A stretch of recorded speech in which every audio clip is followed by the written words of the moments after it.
Hello दोस्तों, नमस्कार। Study with Kailash Bahuguna के यूट्यूब चैनल में फिर से आपका स्वागत है। दोस्तों, कुछ लेक्चर विधि के बाद क्वेश्चन आंसर आपको कराए जा रहे हैं। पहला जो क्वेश्चन आंसर का वीडियो था सिंधु घाटी सभ्यता पर था। आज का वीडियो भी सिंधु घाटी सभ्यता के कुछ क्वेश्चन बचे हुए थे उस पे होगा, और उसके बाद वैदिक कालीन इतिहास पे होगा। वैदिक कालीन इतिहास के बारे में चर्चा करने से पहले कुछ क्वेश्चन सिंधु घाटी सभ्यता से संबंधित हैं, उन पर चर्चा कर लेते हैं। बहुत इंपॉर्टेंट क्वेश्चन है। निम्नलिखित पशुओं में से किस एक का हड़प्पा सभ्यता में पाई गई मोहरों और टेराकोटा कलाकृतियों में निरूपण अंकन नहीं हुआ है? बहुत ही इंपॉर्टेंट, बहुत बार ये प्रश्न आया है। तो इसका आंसर है गाय। गाय का उल्लेख हड़प्पा सभ्यता के मोहरों पर नहीं था, जबकि हाथी, गैंडा, बाघ, इन सब का उल्लेख किया गया है। ठीक है। हड़प्पावासी किस धातु से परिचित नहीं थे? बहुत इंपॉर्टेंट है, लोहा। ठीक है, लोहा से सिंधु घाटी सभ्यता के लोग परिचित नहीं थे। निम्नलिखित में से किस हड़प्पाकालीन स्थल से युगल समाधान के साक्ष्य मिले हैं? लोथल। कपास का उत्पादन सर्वप्रथम सिंधु क्षेत्र में हुआ, जिसे ग्रीक या यूनान के लोग किस नाम से पुकारते थे? सिंडन। हड़प्पा कालीन मोहर अधिकांशतः बनी हुई है शेल खड़ी, स्टेटाइट। हड़प्पावासी किन किन धातुओं का आयात करते थे? तो आपका आंसर हो जाएगा चांदी, टिन और सोना। एक एक चीजें बताई हैं लेक्चर विधि से। जिन लोगों ने वीडियो नहीं देखा है वो वीडियो देखें और चैनल को सब्सक्राइब करें। हड़प्पावासी लाजवद या भवन निर्माण की सामग्री होती थी लाजवर्द का आयात कहाँ से करते थे?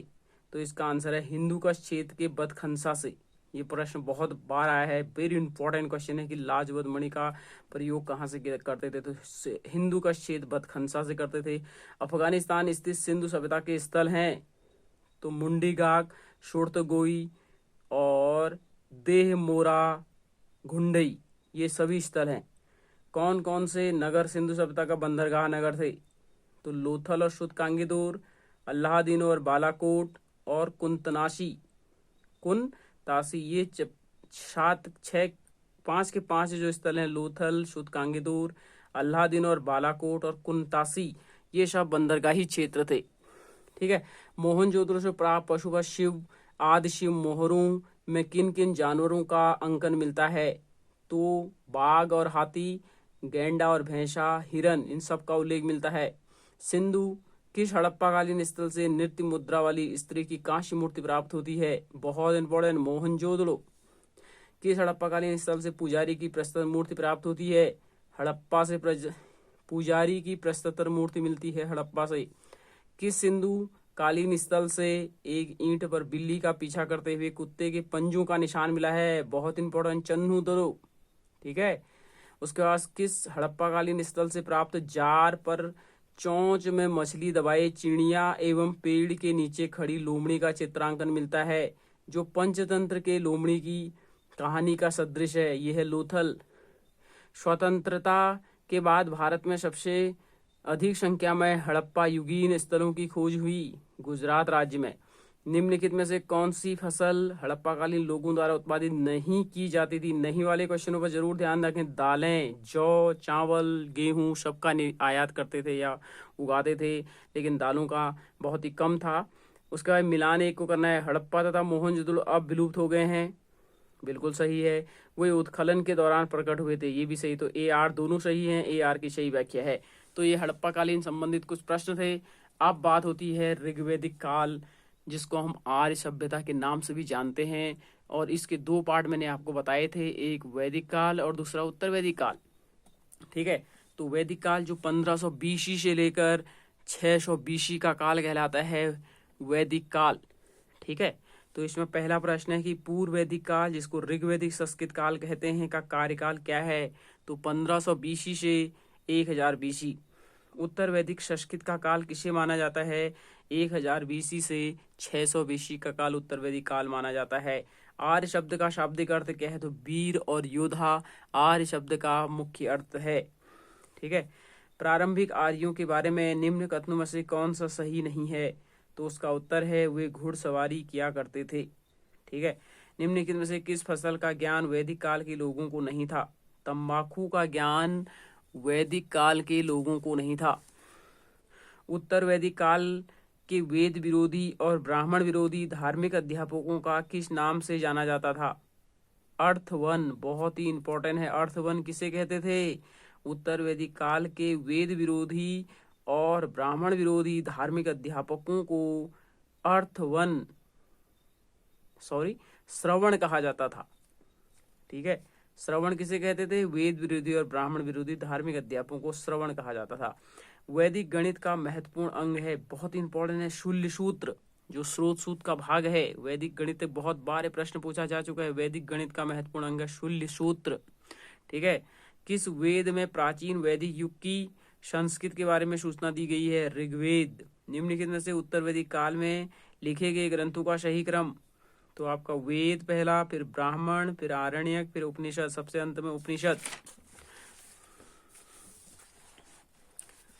अगला प्रश्न है आपके सामने, वो है कि वेदों की कुल संख्या, जैसा कि आप सब जानते हैं 4। कौन से 3 वेद संस्कृत रूप में त्रयी या वेद त्रयी कहलाते हैं? ऋग्वेद, यजुर्वेद और सामवेद। बहुत इंपॉर्टेंट है कि वेद त्रयी किसे कहते हैं, तो 3 प्रथम वेद को कहा जाता है। भारत के राज चिन्ह में प्रयुक्त होने वाले सत्यमेव जयते किस उपनिषद से लिया गया है? ये प्रश्न बहुत ही इंपॉर्टेंट, मुंडकोपनिषद। ठीक है, ऋग्वैदिक आर्य का मुख्य व्यवसाय क्या था?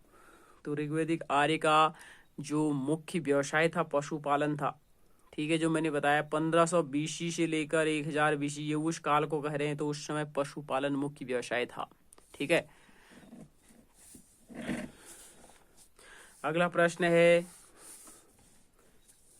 भारतीय संगीत का आदि ग्रंथ किसे मानते हैं? सामवेद को।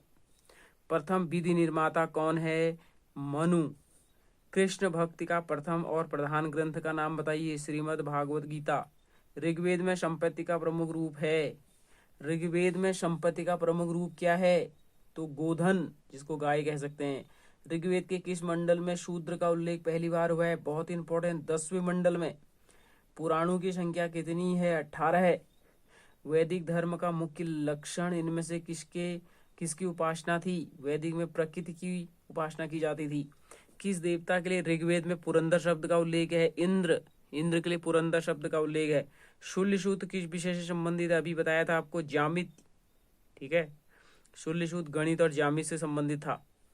अस्तोमा सदगमय कहाँ से लिया गया है? बहुत इंपॉर्टेंट, ऋग्वेद से लिया गया है। आर्य भारत में बाहर से आए और सर्वप्रथम बसे? पंजाब में बसे। उसके बाद है ऋग्वेद और उसका ब्राह्मण। देखो, ऋग्वेद का ब्राह्मण होर्त या होता, यजुर्वेद का अधर्यु, सामवेद का उद्गाता और अथर्ववेद का ब्रह्मा। ठीक है, अब आता है कि वेदों को अपौरुषेय क्यों कहा गया है? क्योंकि वेदों की रचना देवताओं द्वारा की गई है। वेदों की रचना किसके द्वारा की गई है? देवताओं द्वारा की गई है। वैदेशिक दर्शन के प्रतिपादक कौन है? उलूक कणाद। बहुत बार प्रश्न आया है कि वैदेशिक दर्शन के प्रतिपादक कौन है, तो उनका आंसर हो जाएगा उलूक कणाद। मीमांसा या पूर्व मीमांसा दर्शन के प्रतिपादक कौन है? जैमिनी। वेदांत या उत्तर मीमांसा दर्शन के प्रतिपादक कौन है? बादरायण। पूर्व मीमांसा के कौन है? जैमिनी, जिसको क्या कहते हैं? मीमांसा। वैदेशिक के कौन है? उलूक कणाद है। उत्तर मीमांसा के कौन है? बादरायण है। ऋग्वेद का कौन सा मंडल पूर्णतः सोम को समर्पित है? तो 9वां मंडल है। ठीक है, प्रसिद्ध 10 राजाओं का युद्ध। 10 राजयुद्ध किस नदी पर लड़ा गया? तो परुषणी नदी के तट पर लड़ा गया। धर्मशास्त्रों में भू राजस्व की दर कितनी थी? तो 1/6। 800 ईसा पूर्व से 600 ईसा पूर्व का कालखंड क्या था? ब्राह्मण युग। किस काल में अछूत की अवधारणा स्पष्ट रूप से उचित है? धर्मशास्त्र के काल में। एशिया माइनर स्थित बुगाजकोई का महत्व इसलिए है कि वहाँ जो अभिलेख प्राप्त हुए हैं उसमें 4 वैदिक देवता इंद्र, वरुण, मित्र, नाश्यति का उल्लेख मिलता है। गायत्री मंत्र देवी सवित्री जो संबोधित है, मतलब गायत्री मंत्र जो देवी सवित्र या सरिता को संबंधित है, किस पुस्तक में मिलता है? ऋग्वेद। न्याय दर्शन की प्रचारित किया गया है। न्याय दर्शन किसने? गौतम ने। प्राचीन भारत में निष्क किसे कहते थे? स्वर्ण आभूषण को। योग दर्शन के प्रतिपादक कौन है? तो पतंजलि। उपनिषद पुस्तक क्या है? दर्शन पर आधारित है। तो ये हमारे क्वेश्चन हो गए हैं जो आज हमने पढ़े लगभग 56 जो क्वेश्चन थे, इनका डिटेल आपके सामने रखा। वैदिक काल से संबंधित कुछ और महत्वपूर्ण क्वेश्चन होंगे जिन पे हम चर्चा करेंगे। लगभग 60 से 65 क्वेश्चन और होंगे वैदिक काल पे, उसके बारे में हम कल चर्चा करेंगे। तब तक के लिए इजाजत दीजिए, नमस्कार।